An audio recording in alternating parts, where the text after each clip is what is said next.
And we go to Bogota, Colombia, where an emergency ministerial meeting on Palestine of the Hague Group is underway. And to go deep into the relevance of this event, we are joined now by Dr. Shadh Hammouri, lecturer at Kent Law School in the University of Kent. Welcome, Shadh, to From the South. Thank you for joining us. Thank you for having me. Shadh, what's the importance of this event taking into account the current international context? So this event comes in a moment of despair where an ongoing genocide for 2 years has shaken the very core of the international legal system. Nothing that the majority of the people that have been protesting have been able to do, and we've reached a diplomatic deadlock that is almost maintained consistently by the US imperial power, protecting Israel. But at the same time, this comes at a moment when we see a change in the system, where we see cracks happening in the hegemonic system where we live, whereby US empire is falling into extremity. It is showing the teeth behind the veneer of liberalism that it has upheld for very long. We're seeing the violence that is so embedded into the system now rise up to the surface on so many multiple levels.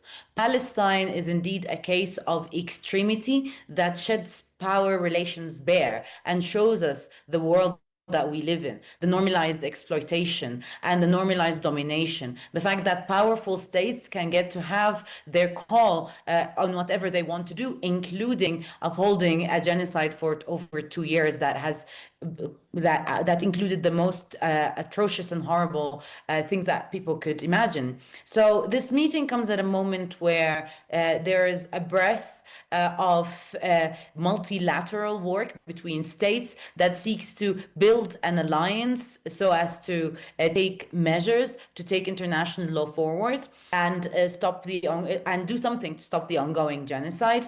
And perhaps it plants the seed for a new imagination of what the world could be going forward. International law, as we know it, is no longer there. It is indeed become very clear what colonized people knew for very long. International law only applies when it appeals to power, but now it is very clear that it can no longer uphold its legitimacy. It has no grounds to say that it serves any semblance of justice. So we come here today to ask states of whether or not they will take the longer vision of understanding that since the world system is changing, will you stand up for Palestine now to do something to end the genocide, stand in a united front to help end this genocide, and also start a new movement that seeks to also respond to the voice of the majority of the world? And in this scenario, what roles are social movements precisely playing in this international meeting? Why their presence matters? Well, the thing is, the voices of social movement is just in the background. And sadly enough, the structure of state discussion and diplomatic and bureaucratic discussion really limits where we can take this, which opens up a lot of questions about representation. Even the Palestinian people themselves are not represented here. The Palestinian Authority does not represent the Palestinian people, and the Palestinian civil society has tried to make its way into this meeting and establish a representation for itself. And it is facing a lot of problems because of protocol, because of diplomacy, because of the borders that have been placed, and the fact that the world still doesn't understand that the Palestinian people are not represented. And also the majority of the world is not really represented in the fact that very few governments are responding to their people. What we are seeing now is that they push for a good deal of measures that aren't new. It's not that these states are coming in with anything new or even revolutionary in terms of a reading of international law. So in terms of international law, really what's happening here is very much the bare minimum. But in terms of geopolitics, what is happening here is a semblance of rebellion.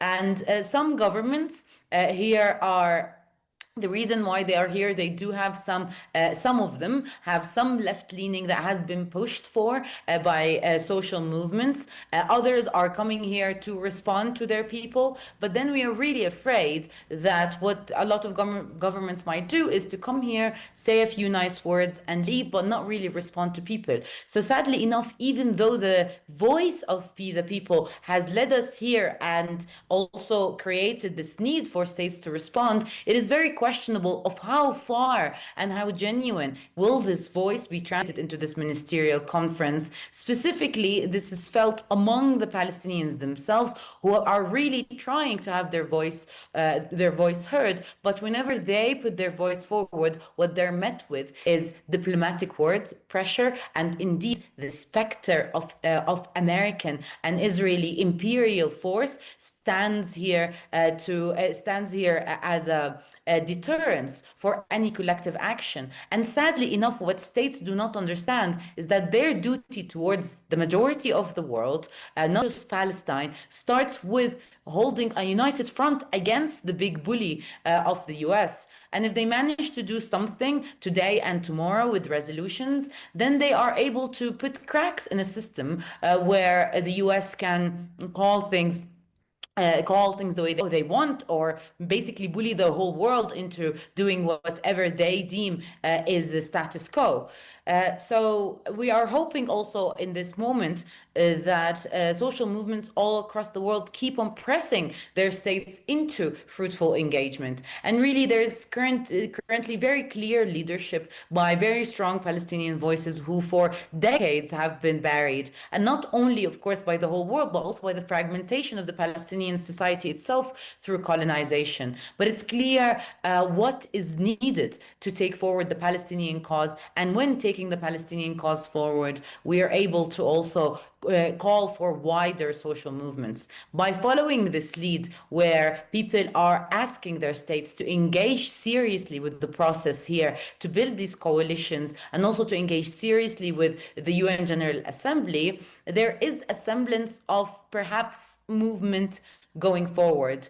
And it's a new way of trying to imagine really the goals of social movements. But I think it's quite necessary at the moment that we also keep an eye on the priorities and lobbying our states and our parliamentary members towards pushing as much as possible. And actually today wouldn't have been possible had it not been for the very strong work of different social movements across in ensuring that their states are represented. But if I may go into a small caveat, a little bit of it might be a little bit destructive, because what happened is we got European states on board, but now the European states are not genuinely engaging. So they're not representing the voices of the people who lobbied for them to be here, but also almost working as a deterrence towards more hopeful, more ideal agendas. So it's quite a complex positionality for social movements, but indeed there is a growing voice, there is a growing coalition among the majority. And perhaps if we don't come out of this victorious in the sense of concrete measures out of the ministerial conference, perhaps something good that we might come out of is actually a very strong coalition, and also a very strong front and a united front that allows us to also further imagine how political work will go on a global solidarity movement of global South and workers, the global majority, going forward. Shadh, there is a growing voice and also a strong front indeed formed thanks to this meeting, and thank you very much for helping us get through the main highlights of this event.